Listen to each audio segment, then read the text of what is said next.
안녕하세요. 크립토TV입니다. 오늘은 미국의 최고의 인간 지표, 짐 크레이머가 코인에 힘을 실어주는 발언을 했다고 해서 알아보도록 하겠습니다. 아시겠지만요, 강세장 안에서도 흉흉한 사건들은 도처에 널려 있습니다. 오늘 새벽만 하더라도 JP모건의 다이먼 회장이 나는 바퀴벌레 한 마리를 본 것 같은데 이거 여러 마리 있을걸 이렇게 불안한 발언을 또 했었어요. 그 바퀴벌레는 본인의 고객 중에 하나인 중고차 대출업체가 최근에 좀 크게 망했었거든요. 그래서 이렇게 신용위기 겪고 있는 바퀴벌레들 많을걸 뭐 이런 식으로 좀 불안하게 한 것도 한 몫이 있었지만 최근에 덜컹거리는 가장 큰 이유는 아시겠지만 미중 무역 전쟁이겠죠. 근데 오늘 새벽에 트럼프가 갑자기 또 뜬금없이 중국의 식용유 무역 중단을 검토하겠다. 식용유 발언을 했다는 거죠. 근데 이게 뜬금없이 나온 건 아닌데요. 한번 깊게 파고 들어가 보겠습니다. 일단 중국이 미국산 대두를 자꾸 안 사주네. 그래서 여기에 대한 대응 조치로 우리는 식용유를 포함한 일부 품목에서 중국과 무역을 중단하겠다라고 하는데 이게 갑자기 나온 게 아니겠죠. 자, 처음으로 한번 돌아가 보겠습니다. 우리가 한글의 날 연휴 때 쉬었던 그때쯤에요. 10월 9일 오전에 중국이 회심의 칼날로 지금 기습 공격을 했었죠. 히토류 수출 통제를 발표합니다. 그래서 우리는 이 수출 통제 발표하고 바로 트럼프가 니네 100% 관세 때릴 거야 이렇게 외쳤다고 알고 있지만 사실 그 사이에 하나가 더 있었어요. 자, 10월 9일 오전에 이런 일이 있으니까 트럼프도 이제는 준비를 하고 발언을 합니다. 이제는 예전처럼 자기 기분 내키는 대로 하질 않아요. 지금 좀 중요한 시기로 넘어가고 있잖아요. 그래서 10월 9일 오후에 트럼프 대통령이 아르헨티나 대통령에게 전례 없는 지원을 약속한다. 기사 찾아보시면 많이 나올 겁니다. 대표적인 게 뭐였냐면요. 200억 달러의 통화 스왑을 약속을 해줬습니다. 한국도 지금 환율이 엉망이잖아요. 그래서 통화 스왑을 요청하니까 안 해줬었거든요. 근데 아르헨티나에겐 이런 호의를 베풀어 줬습니다. 주는 게 있으면 오는 게 있어야겠죠. 그러면서 한마디를 합니다. 니네 중국과 놀지 마. 니네 친하게 지내는 것 같은데 이거 하지 마. 그리고 더 큰 거. 히토류로 공격을 받았기 때문에 아르헨티나의 개발 자원이 많거든요. 히토류 내나 정확히 얘기하면 개발권을 우리가 좀 가져가겠다. 우리가 돈을 많이 투자해서 그거 광물 캐내면 그거 다 우리 거야. 이런 식으로 당연히 주는 게 있으면 오는 게 있어야겠죠. 더 큰 걸 가져가려고 했었다. 이렇게 이제 대비를 해 놓은 이후에 중국에 니네 관세 100% 맞을래 하면서 조금 하락이 나왔다. 이렇게 보시면 좋을 것 같습니다. 근데 계속 지금 핑퐁이 이어지고 있죠. 자, 중국이 가만히 있지는 않습니다. 과거에는요, 이런 싸움이 벌어지면 중국이 이렇게 얘기를 했다고 해요. 어, 대화의 문은 열려 있다. 그러나 우리는 끝까지 싸울 것이다. 계속 이렇게 얘기를 하다가 최근 들어선 그 어순이 바뀌었다고 합니다. 우리는 끝까지 싸울 것이다. 그러나 너희가 제대로 나오면 대화의 문은 열려 있다. 이 어순이 바뀌었다고 해요. 그만큼 지금 강경하게 나오고 있다고 합니다. 그래서 10월 14일 화요일 날 아마 주식하시는 분들은 아시겠지만 중국이 하나오션 즉 미국에 가 있는 자회사 5곳에 대한 제재를 발표를 합니다. 이거는요, 미국과 한국에 동시에 경고를 주는 거겠죠. 자꾸 미국이랑 한국이랑 붙어서 뭐 마스가라고 하잖아요. 미국의 뭐 제조업을, 쇼핑을, 그 조선업을 위대하게 뭐 이렇게 하는 게 마음에 안 들었는지 여기를 5곳을 제재한다고 발표를 하니까 그러니까 이제 10월 15일 새벽에 트럼프가 이거 생각해도 괘씸하겠죠. 그래서 트루스 소셜을 통해서 어쭈 하면서 식용유 무역 중단 이렇게 나왔다는 겁니다. 근데 요게 저는 10월 말까지는 그래도 좀 이어질 거라 보거든요. 왜냐면 경주 에펙에서 회의에서 만나느냐 안 만나느냐 그리고 10월 1일자로 해서 이제 중국 관세 100% 때릴 거야. 그 전에 우리 화해하지 않으면 때려. 뭐 이런 식으로 올려놨기 때문에 그 전까지는 좀 핑퐁을 치면서 가겠지만 11월 1일, 10월 말쯤 가서는 어느 정도 윤곽이 나오지 않을까 이런 생각을 해봤습니다. 일단 뭐 매크로 상황 중요한 게 있어서 말씀을 드렸고요. 본론으로 돌아와서 자, 이 와중에 흉흉한 와중에 반가운 소식이 하나 있었습니다. 짐 크레이머라는 미국의 인간 지표 한 분 계시죠. 코인을 팔고 주식을 코인을 팔고 주식을 사라. 반대로 하면 돈을 번다고 유명한 분이기 때문에 야 이거 코인 오르는 거 아니야? 뭐 이런 이제 커뮤니티가 많이 좋아하고 있다고 해요. 그래서 암호화폐에 투자한 자금을 빼내서 실물 경제 관련 주식에 투자하길 바란다. 지금 뭐 주식, 미국 주식 좋잖아요. 이런 얘기를 했었는데요. 근데 하나 참고를 해주시면 좋은 게, 짐 크레이머가 똑똑한 사람일까요? 별 볼 일 없는 사람일까요? 예전에 아더에이즈도 그랬지만 이분은 더 똑똑한 사람입니다. 일단은요, 하버드 대학교 사회학을 학사로 졸업을 했고요. 심지어 우등생으로 졸업을 했었습니다. 어마어마하게 똑똑한 분이에요. 그 뒤로 하버드 로스쿨 법학 박사까지 취득을 했었고요. 그리고 여기서부터 우리가 아실 텐데, 짧게나마 골드만삭스에서 인턴을 포함해서 한 3년에서 4년 정도 일을 했었습니다. 근데 보통 똑똑하신 분들은요, 뭐 아무리 좋은 기업을 가도 나오는 경향이 있거든요. 그래서 1984년도에 나와서 본인의 이름을 딴 헤지 펀드를 만들었는데요. 야, 이거는 저도 조사하면서 처음 알았습니다. 87년부터 2000년까지 무려 13년, 14년을 연평균 24%의 수익률을 달성했다고 합니다. 야, 워런 버핏이 연평균 20%로 전설이 됐는데, 그것도 13년을, 피터 린치도 13년 해서 전설이 됐잖아요. 24%는 엄청난 겁니다. 물론 운용 자산은 뭐 4억 달러까지 성장이니까 적긴 하지만, 야, 이렇게 똑똑한 분이 왜 어쩌다가 뭐 인간 지표가 되고, 이분 반대로 하면 돈 번다 해서 정말로 인버스 ETF까지 나왔었잖아요. 짐 반대로 하면 꿀이다. 이 ETF가 지금은 없는 걸로 알고 있는데 어쩌다 이렇게 되셨을까? 모르겠어요. 미지수입니다. 이거를 즐기고 계신 건지 어떤 건지 모르겠지만 아무튼 인간 지표를 대표하는 분이 되셨다. 근데 제가 제 개인적인 생각으론 강세장이 아니라요. 평상시였다면 짐 크레이머의 이런 발언이 저는 맞았을 것 같다 생각이 듭니다. 반대로 얘기하면 지금은 평상시가 아니라는 거겠죠. 자, 트윗의 원문을 한번 보도록 하겠습니다. 나는 소망이 있네. 하라고 하면서, 야, 공기를 빼내야 될 것 같은데 어디서 빼내느냐? 퀀텀, 우리 양자 컴퓨팅, 지금 뭐 난리도 아니죠. 그리고 핵, 원자력 이쪽 얘기하는 거고요. 크립토, 이런데 지금 바람이 잔뜩 들어갔네. 그래서 여기서 돈을 빼내서, 공기를 빼내서 실물 경제로 돌아가는 주식들, 여기에 투자를 하면 나는 너무 좋을 것 같다라는 희망이 있다. 만약 이게 자연스럽게 진행된다면 더 좋을 것 같은데, 뭐 이렇게 얘기를 하는데요. 근데 객관적으로 보면 이게 정말 맞는 말이에요. 왜냐면 지금 이게 다 과열 테마주잖아요. 양자 컴퓨팅, 뭐 원자력, 뭐 크립토, 뭐 주식도 많이 있고요. 너무 급등이 나와서 투기적으로 돈이 몰려 있다. 그래서 그 돈을 빼내서 실물 경제, 뭐 소비 쪽, 유통 쪽, 인프라, 금융, 에너지, 뭐 제조업 요런 데 투자를 하면 얼마나 좋을까? 이 거품도 서서히 가라앉으면서 좀 균형을 잡을 수 있고 좋을 것 같은데 이런 얘기를 한다는 거예요. 지극히 평범한 정상적인 발언으로 보이는데 만약에 현재가 버블로 가는 길목에 있다면 버블로 들어가는 길목 초입에 있다면 이거는 맞지 않게 되겠죠. 왜냐하면 이 과열이 더 커져서 버블 이렇게 커질 거니까 실제로 최근에 영상에서 많이 소개를 해드렸었는데 월가의 구루들 하워드 막스도 과열은 맞지만 버블은 아니다. 이렇게 얘기를 해주셨고요. 폴 티드 존스도 우리는 지금 1999년도에 있는 것과 같다. 20년도 3월에 닷컴 버블이 커졌거든요. 지금은 99년도다. 만약에 이게 버블로 가는 중이라면 이렇게 투자를 하는 거는 조금 현명하지 않을 수 있다라고 제가 보는 겁니다.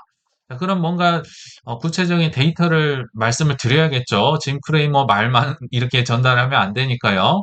자, 버블로 가는 중이지만 버블까지는 아직 오질 않았다. 가는 길이지만 시간이 있다는 여러 가지 객관적인 데이터를 한번 보여드릴 테니까 한번 판단을 해보시면 좋을 것 같습니다. 자, 마진 대 추이와 S&P 500 어렵게 써 있는데요. 쉽게 얘기하겠습니다. B2입니다. B2. B2가 늘어날수록 버블과 가까워지겠죠. 그래서 이 빨간색은 S&P 500의 차트를 나타내고요.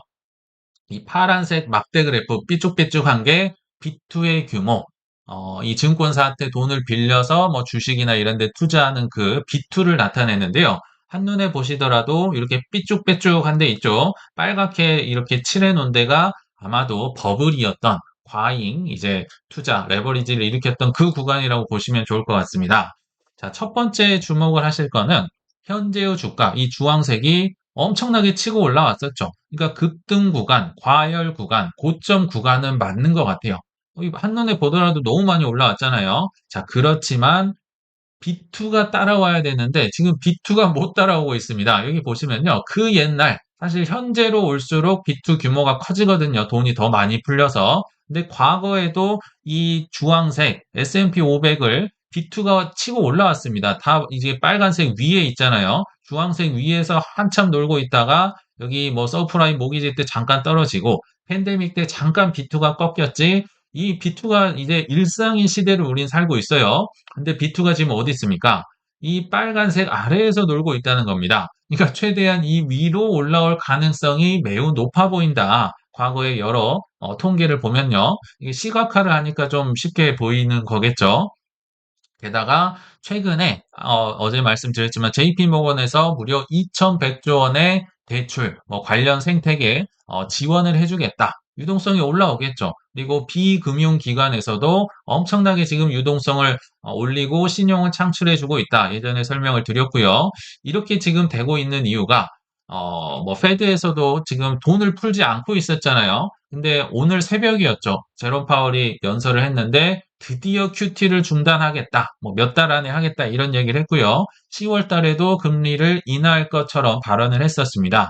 이런 게 맞물리면서 야, 드디어 B2를 할 수 있는 최적화된 조건이 만들어지겠구나. 요게 위로 올라올 수 있겠구나. 어렵지 않게 예상을 해볼 수 있을 것 같습니다. 자, 그래서 두 번째, 이제 B2가 급증을 할 때가 버블이다. 이렇게 크게 치고 올라갈 때. 일단은 이 빨간색을 넘어서 위로 올라와야 될 것 같아요. 그러다가 꺾인 후에 주가가 폭락하더라. 이게 떨어지면 그 뒤로 이제 주가가 떨어지네요. 떨어지면 그 뒤로 주가가 떨어지더라. 그래서 요게 더 많이 좀 그래도 이 주황색 위로는 올라왔다가 떨어지지 않을까. 아직은 버블까지는 시간이 좀 남아 있다. 이렇게 뭐 시각적으로 좋은 자료가 있어서 소개를 해드렸고요. 자, 두 번째 지표. 매일경제에서 제가 찾아온 여러 데이터인데요. 버블 전에 먼저 알려주는 고마운 지표가 있다. 저도 한 세 번 정도 지금 소개를 드리는 것 같습니다. 바로 돈나무 언니가 이끄는 아크 ETF인데요. 이게 이 평범한 S&P 500 지수보다 훨씬 먼저 치고 올라갔다가 훨씬 먼저 빠져주더라. 그래서 먼저 알려준다고 고맙다고 말씀드렸는데 이 매일경제에서도 이런 좋은 데이터를 가져와서 소개를 해드리면 자, 일단 17년도 1월부터 18년도 6월까지 아래는 S&P 500이고요. 위에는 아크 ETF입니다. 이게 한눈에 보더라도 이 버블로 갈 때는요, 정말 어마무시하게 올라갑니다. 근데 이 고점에서는 이분이 데이터를 안 했고 좀 지나서 떨어졌을 때를 발표를 한 거 보니까 조금 보수적으로 얘기를 하시려고 했던 것 같아요. 이분의 주장은 이 수익률이 적어도 한 5배 차이는 나야지 버블이라고 감히 말을 꺼낼 수 있다 뭐 이런 얘기 같습니다. 근데 이때로 하면 더 이제 차이가 컸겠지만 좀 보수적으로 좀 시간이 지난 이후에 보더라도 5배 차이가 났네.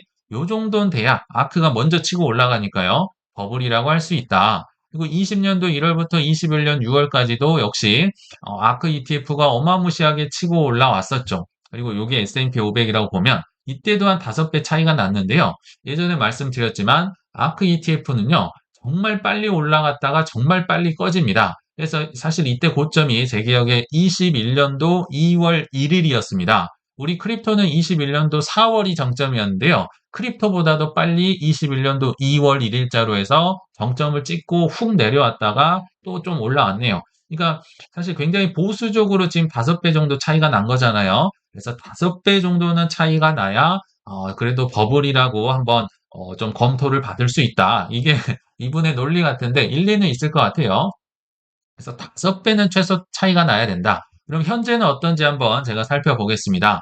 물론 출발 지점을 어디로 하느냐에 따라서 이 수익률 차이가 크겠지만 그래서 먼저 24년도 1월 달을 제가 기준점으로 삼고 이 위에 게 빨간 게 S&P 500, 이 아래 게 아크 ETF인데요.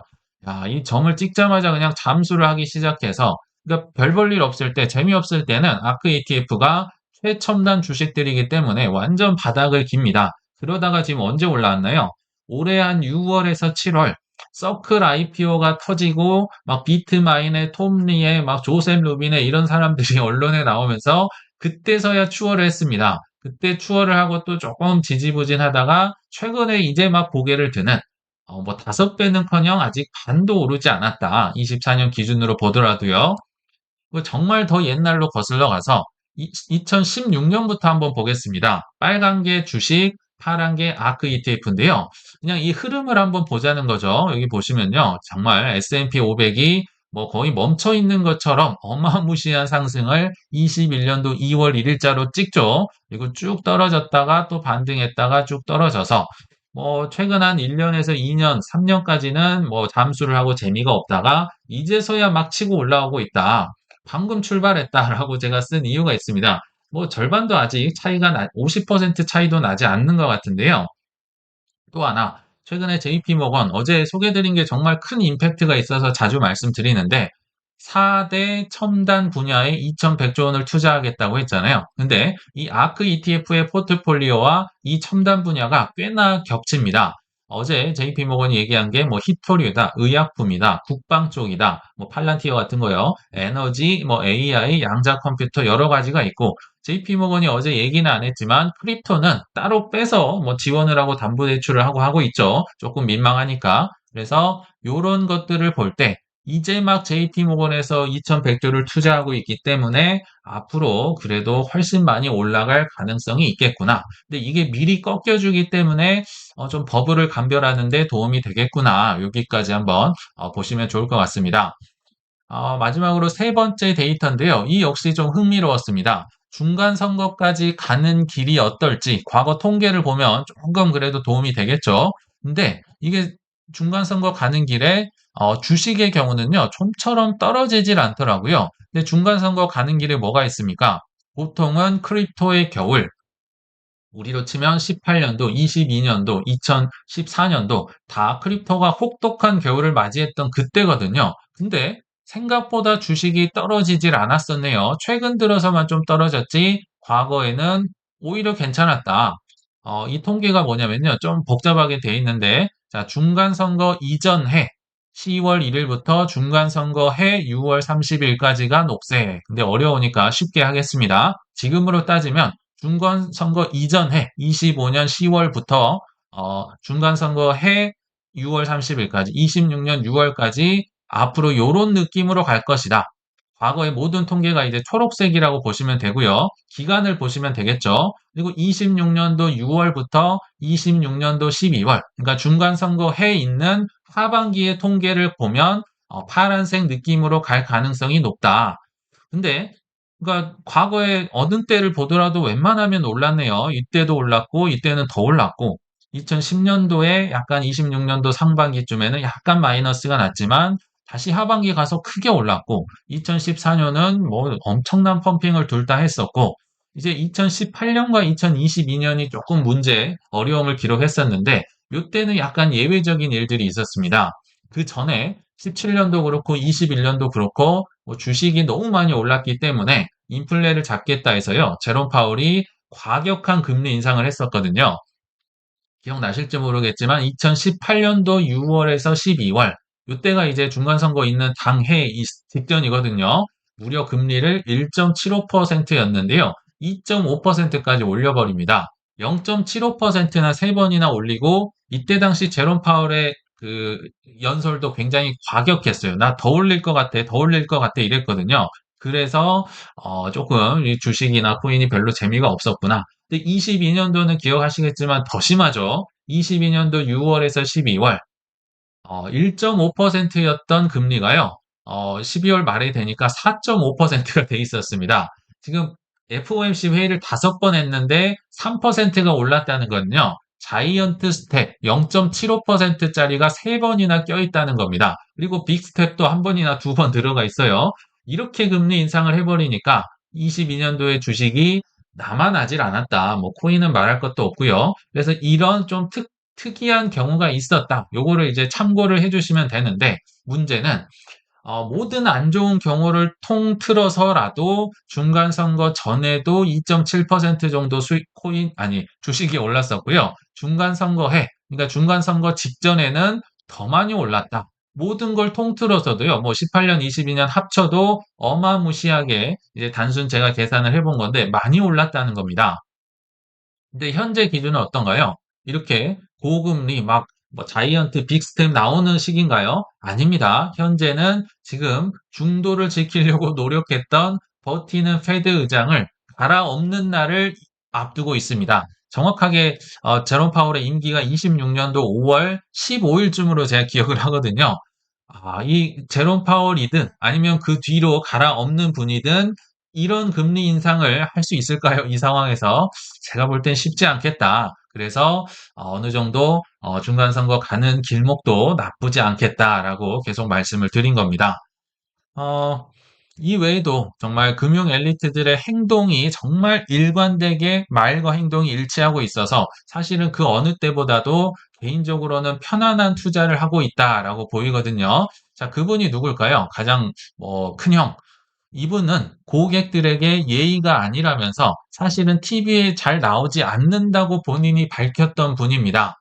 바로 블랙락의 레리 핑크 회장인데요. 이분이 왜 TV를 안 나왔다? 고객에 대한 예의가 아니다. 나는 고객 돈을 맡긴 수탁자다. 근데 수탁자 치고는 너무 규모가 크죠. 전 세계의 모든 주식의 대주주기 때문에 이분이 나와서 나는 수탁자인데 뭐 방송에 나와서 특정 종목을 뭐 언급을 하면 반대로 피해를 보는 종목들도 있겠죠. 나는 전 세계의 대주주인데, 그러니까 특정 종목을 얘기하기도 좀 그렇고, 뭐 경제 전망이다, 뭔가를 얘기를 뭐 오를 것 같다, 내릴 것 같다, 잘 안 한다. 왜냐하면 남의 돈으로 해서 이렇게 해버리면 정치를 할 수도 있고, 뭐 마케팅을 할 수도 있기 때문에 아무튼 잘 안 나온다고 하셨던 분인데, 그럼에도 불구하고 연 이틀 TV나 방송에 계속 나오고 있습니다. 이 CNBC 나오기 전에도요. 제가 방송 이름은 기억 안 나는데 어디에 하나 나와서 금은 그 비트코인은 디지털 금이다라고 하면서 비트코인을 막 이렇게 홍보를 하셨고 CNBC에 또 어제 나왔던 것 같아요. 근데 제가 들어보니까 이게 그 뭐 앤드류가 있고 이 깨끗한 방이 아니라 막 그 시끄러운 뉴스룸 있잖아요. 뭐 증권사처럼 굉장히 시끄럽고 전화 울리고 이런 상황에서도 꿋꿋하게 마케팅을 하고 있더라고요. 나와서 CNBC에서 무슨 얘기를 했냐면 모든 것에 토크나가 진행되고 있기 때문에 이것은 시작에 불과하다. 토크나가 이제 막 시작되고 있습니다. 돈, 재산, 심지어 개인 신원까지 디지털 형태로 존재하게 될 거다. 그래서 이건 중요한 기회고 전통적인 금융자산을 우리는 죄다 토크나 할 것입니다. 일단 우리 거부터 토크나 하겠습니다. 비트코인, 뭐 ETF 뭐 이런 것뿐만 아니라 본인들의 모든 뭐 펀드, 뭐 ETF, 뭐 자산 운용하는 것들 다 토크나 하겠다. 일단 우리 거부터 시작하겠다. 여기 토크나이즈 하겠다. 이런 내용을 제가 캡처를 했어요. 그러면서 본인의 비트코인 ETF 홍보도 잊지 않았는데요. 비트코인 ETF의 운용 자산이 1000억 달러를 뭐 3분기 지금 결산 얘기를 하면서 돌파를 했다고 해요. 이게 그 어떤 ETF보다 빠른 속도로 성공을 했다. 굉장히 지금 일관되게 나와서 TV에 안 나오셔야 되는 분이 계속 일관되게 강조를 하고 있고 행동도 일치를 하고 있네요. 그리고 민간에서 이렇게 하고 있다면 정부에서도 조금 호응을 해줘야겠죠. 쿵짝 핑퐁이 맞아야 이 박수를 칠 거 아니에요. 사실 그 뒤에는 뭐 레리 핑크가 있겠지만 자 10월 15일 역시 공화당이 퇴직연금 401K를 암호화폐에 투자할 수 있는 법안을 발의했다고 합니다. 사실 뭐 뒤에는 이분이 있겠죠. 그래서 우리는 이제 코인에 투자하겠구나라고 생각을 하실 수 있겠지만 요거는 코인만을 위한 법은 아닙니다. 일단 트럼프 대통령이 행정명령을 8월 달에 서명은 했는데요. 이거는 트럼프가 바뀌거나 하면 언제든지 뒤집어질 수 있거든요. 그래서 아예 법안으로 만들자. 그 내용이 뭐다? 퇴직연금이 크립토, 부동산, 사모펀드 등 대체 자산에 투자할 수 있도록 하는 행정명령이었다. 우리는 크립토만 보이지만 사실은 부동산, 사모, 뭐 대체 자산, 즉 인기 없는 거, 뭐 팔기 어려운 거, 뭐 이런 세상에 있는 모든 자산을 퇴직연금으로 유동성을 넣어서 팔 수 있게 하겠다. 이게 지금 이 레리 핑크 회장의 큰 그림이다라고 보시면 좋을 것 같습니다. 그래서 정리를 하면 세상에 있는 모든 자산을 나는 사고 팔고 수수료를 먹고 싶어. 근데 이게 안 팔리네. 그래서 유동성을 이제는 넣어야겠죠. 그래서 유동성을 많이 넣어서 세상에 있는 모든 자산을 팔아먹을 텐데 그때 뭐가 필요하다? 코인이 필요하다. 수많은 고속도로, RWA 고속도로가 필요하기 때문에 유동성을 일단 넣고 그 다음에 크립토 고속도로를 통해서 다 올려놓겠다. 뭐 채권, 주식, 비상장 주식, 뭐 부동산, 뭐 그림, 뭐 웬만한 거 다 팔겠다. 이런 흐름으로 가고 있다라고 보시면 좋을 것 같습니다. 그러면 흔들리셔선 안 돼야겠죠. 이런 뭐 소음에요. 결론을 내리면 그들의 행동을 보면 결코 흔들리실 수 없는데도 만약에 중간중간에 흔들리신다면 코인 투자, 특히 알트코인 투자를 조금 너무 쉽게 생각을 하셨을 수도 있고요. 또는 마라톤에 참가를 하셨는데 나는 단거리 경주인 줄 알고 단거리에 먹고 빠질 생각을 하고 들어오실 가능성이 좀 높았을 수 있겠다라는 생각이 듭니다. 우리 구독자님들께서는요, 꾸준히 돈도 평소와 같이 버시고 숙제도 하시고 여유 있게 인내심 있게 이번 강세장을 맞이하시길 바라면서 이만 마치겠습니다. 시청 감사합니다.